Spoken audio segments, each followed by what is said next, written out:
Ready, set, let's go. It's gonna be a show. Don't act like you don't know. 가끔 가다가 청의장을 드시면 당연히 대변이 소통이 되면서 변비가 해결돼야 되는데 오히려 변비가 심해지신 분들이 계세요. 이런 분들은 너무나 물을 적게 드셨을 경우에 그래요. 물은 미지근하게 맥주컵 2컵 정도 한 400ml를 마셔야 된다고 그랬죠. 미지근한 물을 충분히 섭취하고 배를 따뜻하게 해주면서 누워가지고 배를 시계 방향으로 마사지를 천천히 해주십시오. 그러면 그 막혔던 변비가 뚫리는 그런 체험을 하게 되실 겁니다.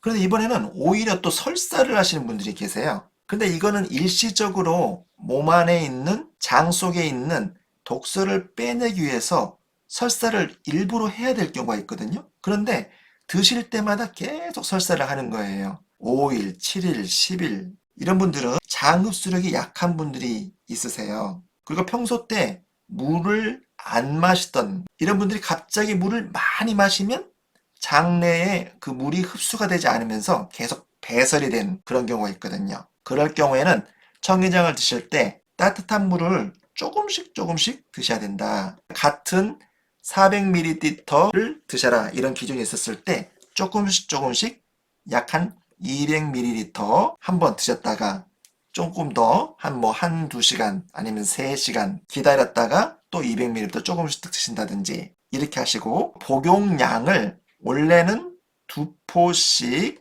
아침, 저녁 아니면 뭐 점심, 저녁 시간이 안 되시는 분들은 점심, 취침 전, 뭐 아침, 취침 전 이렇게 드시면 되는데 2포씩이 아니라 1포씩을 드시는 거죠. 1포씩을 아침, 점심, 저녁 이렇게 드시든지 1포씩을 아침, 저녁 이렇게 드시든지 그래도 장이 더 민감해. 이럴 때는 1포씩을 뭐 저녁에만 1포 드신다. 이렇게 용량 조절을 하는 거죠. 그런데 이게 설사를 하기 위한 과정이느냐? 설사를 당연히 해야 된다. 몸의 독소를 제거를 해야 되는데 임의로 용량을 줄이시면 절대 안 돼요. 장의 독소를 빼려고 했는데 오히려 장의 독소가 빠지려다가 말아버리는 장의 독소를 빼기 위해서 막 휘저었잖아요. 정화조를 막 휘저으면 오물들도 막 올라오고 휘저은 상태에서 물을 내려가지고 물을 빼야 되는데 물을 빼다 마는 이런 상황은 오히려 장 독소를 빼는데 방해되기 때문에 이러한 용량 조절을 한의사 선생님과 잘 상의해야 된다는 거죠.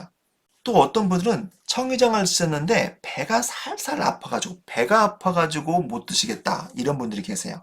이런 분들은 보통 변비가 심했던 그런 경우 또 장 운동이 평소 때 너무나 미약한 거야. 장이 움직이지 않고 있었던 분들 이런 분들이 갑작스럽게 이 청의장이 들어가다 보니까 굳어있던 숙변이 빠지면서 장신경이 살아나면서 근육이 움직이면서 연동운동이 활발할 때 나오는 일시적인 현상입니다. 그러니까 이 배가 살살 아픈 것이 약 하루 아니면 3일 요 정도 지나면서 숙변이 싹 빠져나가면 이 복통이 자연스럽게 사라지게 된다. 만약에 3일, 5일이 지났는데도 계속적으로 배가 아파. 이건 또 한의사 선생님과 별도 상의를 하셔야 돼요. 또 청의장을 쓰는데 배가 부글부글 끓으신 분도 있어요. 이런 경우는 찬물을 너무나 벌컥벌컥 많이 드신 분들이 이런 분들이 많거든요. 특히 장이 민감하신 분. 이런 분들은 따뜻한 물을 천천히 마셔줘야 된다.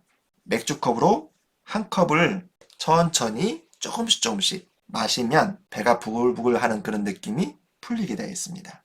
또 가끔 가다가 대장 내시경상에서 뭔가 이렇게 보라색으로 색소 같은 착색된 것이 발견돼서 뭐 건강기능식품 뭐 이런 거 드시는 거 있으세요? 이렇게 의사 선생님이 물어보셨을 때 그런 거는 이 청의장 내에 이 결명자나 선인장, 이 알로에, 안드라퀴논 성분이 그 안에 있으면서 버찌, 오디 같은 그런 착색 현상, 보랏빛 내지는 약간 찐 남색, 착색 현상이 나올 때가 있어요. 근데 이런 거는 보통 한 3일에서 일주일을 지나면 원상 회복이 되고요. 청의장을 3일 정도 중지하시게 되면 그 착색 현상은 없어지니 너무 걱정하지 않으셔도 되겠습니다. 청의장이 발효가 되어 있기 때문에 독성에서 안전하게 조금 더 자유로워요. 이 알로에 같은 경우에도 알로에 전 잎을 다 쓰게 되면은 오히려 이것이 너무나 장 점막을 자극할 수 있어서 그것이 자칫 잘못하면 발암 물질이 될 수도 있거든요. 그런데 발효가 되어 있기 때문에 오히려 암에 더 좋은 작용을 할 수 있도록 독성을 제거하면서 몸에 염증을 제거하는 무독한 발효식품이다. 무엇이든 너무나 많이 드시게 되면은 거기서 통증도 더 발생할 수 있고 또 암도 발생할 수 있고 그렇지만은 그것을 적절한 공법과 적정한 유효량을 잘 섞어내면 훌륭한 항암제, 통증 완화제가 될 수 있거든요. 이렇게 이해하시면 되겠습니다.